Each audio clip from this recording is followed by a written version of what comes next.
భారత కుల వ్యవస్థ 1000 తలల హైందవ నాగరాజు. అది కక్కిన విషానికి, దాని కోరల కాటికి బుగ్గిపాలిన గ్రామాలు ఎన్నో. దాని దారుణ మారణకాండకు బలైన వారు ఎందరెందరో. అతడు కంచిక చెర్ల కోటేశ, పడగ విప్పిన పదిరికుప్పమ, జీవితాల్లో నిప్పులు పోసిన నీరుకొండ, క్రూరంగా కాటేసిన కారంచేడ, గుండెల్లో చిచ్చు రేపిన చుండూరా. ఇంకా ఎన్ని పల్లెల్లో దళితుల రక్తం వెల్లువలై పారాలి? ఇంకా ఎంతమంది దళితులు కూలిపోవాలి?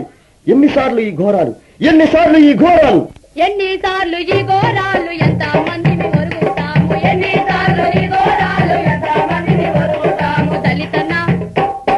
దళితన్న దండు కట్టాకుంటే బతుకలేము, దళితన్న దండు కట్టాకుంటే బతుకలేము, దళితన్న బంధుకెత్తాకుంటే